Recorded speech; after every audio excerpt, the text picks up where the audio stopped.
Serial बड़े घर की छोटी बहू में कहानी ने एक नया और धमाकेदार मोड़ ले लिया है। अब तक हमने देखा कि दुर्गा देवी तीर्थ यात्रा पर गई थीं, जहां उनकी मुलाकात उनके पहले प्यार देवदा से हुई।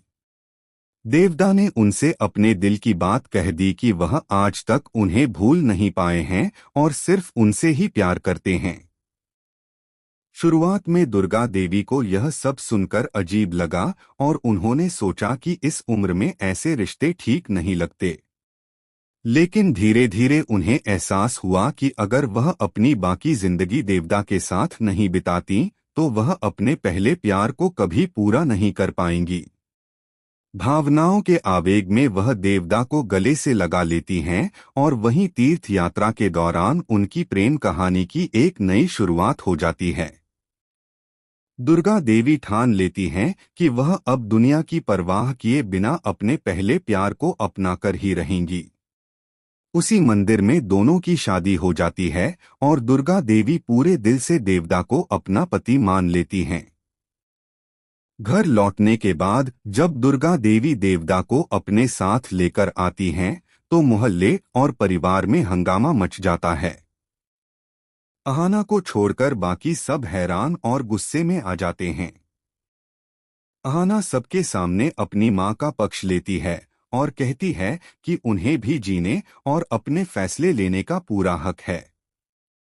लेकिन अर्जुन अपनी मां से नाराज होकर सारे रिश्ते तोड़ देता है और कह देता है कि अब वह उसकी मां नहीं है।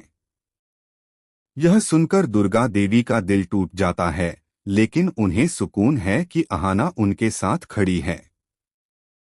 दुर्गा देवी साफ कह देती हैं कि यह उनका घर है और अगर किसी को समस्या है तो वह यहाँ से जा सकता है।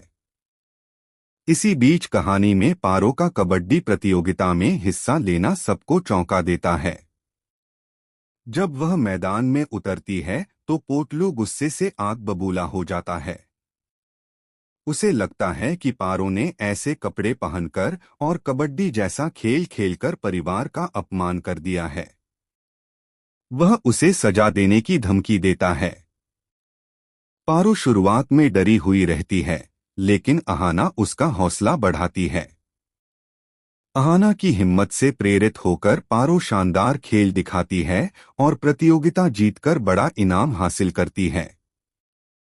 उसकी जीत से वह बेहद खुश होती है कि उसने अपनी जिंदगी में कुछ नया हासिल किया।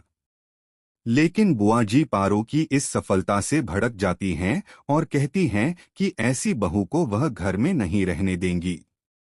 इस पर अहाना डटकर जवाब देती है कि यह घर उनकी सासू मां दुर्गा देवी का है और कोई उन्हें यहां से नहीं निकाल सकता। कहानी में आगे पोटलू पारो से तलाक की धमकी देता है और कहता है कि वह अब उसे पत्नी का दर्जा नहीं देगा।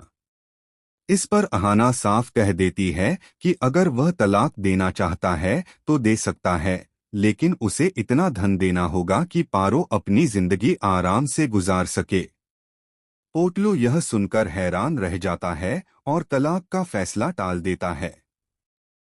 घर का माहौल लगातार गर्म बना हुआ है। एक तरफ पारो की हिम्मत और अहाना का साथ है, तो दूसरी तरफ पोटलू की धमकियां और बुआ जी की नाराजगी। वहीं दूसरी ओर दुर्गा देवी और देवदा के बीच भी नजदीकियां बढ़ रही हैं और अब उनका रिश्ता कहानी में बड़ा ड्रामेटिक मोड़ लेकर सबको हैरान करने वाला है।